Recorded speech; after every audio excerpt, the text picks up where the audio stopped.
हम पक्का ठक्का कादियानियों को काफिर समझते हैं और उनके दोस्तों को भी काफिर समझते हैं, उनके सहूलतकारों को भी काफिर समझते हैं। इसलिए आप ना शक में बैठे जवाब नहीं दे रहे। आला मैं बाबा जी के खुदाम का ये मिजाज नहीं देखता, या तो गर्मी ज्यादा है या आप थके हुए हैं या सारा जोश आपने मुफ्ती साहब के इस्तकबाल में निकाल दिया है।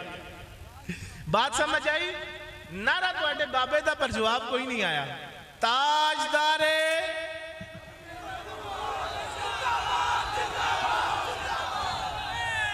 अब फिर मेरी बात, बस अब मेरी बात तवज्जो से जरा सुन लो, बताना जरूरी है। ये मौल हो गया, पता नहीं साबित करना पड़ता। अल्लाह इन चीजों में ना पड़ा करो, हुस्ने जन रखा करो, अच्छा जर्फ रखा करो।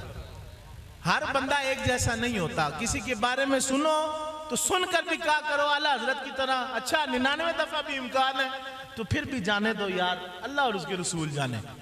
लेकिन मैं आपको समझाना चाहता हूं ये बात, भाई हमारी अकीदत किसी मुल्ला के कहने पर अहले बैत से नहीं। हमारी अकीदत इसलिए नहीं कि वो जन्नत के नौजवानों के सरदार हैं। हमारी अकीदत इसलिए नहीं कि वो रसूलुल्लाह के अर्श पे 2 तलवारें हैं।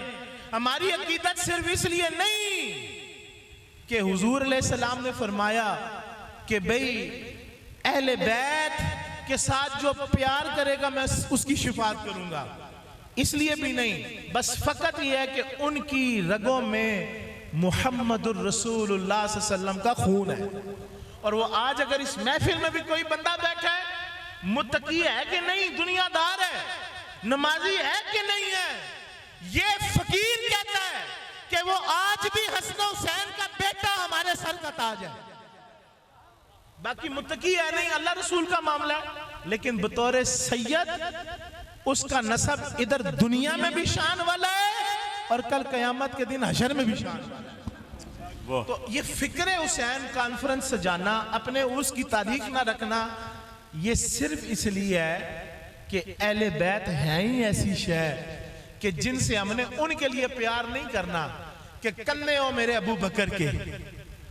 एक वो वाकया याद कीजिए कि गारे सौर पर रसूलुल्लाह तशरीफ फरमाए सल्लल्लाहु अलैहि वसल्लम, और एक विसाले ज़ाहिरी के बाद जनाबे हसनैन में से एक शहजादे उसी कंधों पर तशरीफ फरमाए और क्या कहते हैं, लोगों सुनो, इन शहजादों से रसूलुल्लाह की वजह से प्यार करो। ये फिक्र मिल गई।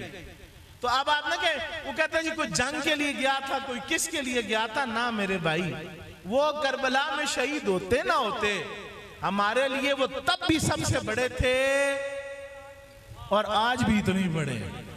मारका करबला तो उन्होंने अपनी जात के लिए पेश किया है। वो क्यों किया है कि इस्माइल की गर्दन पर ना छुरी आ गई, चलने लगी तो अल्लाह ने दुम्बा भेजा।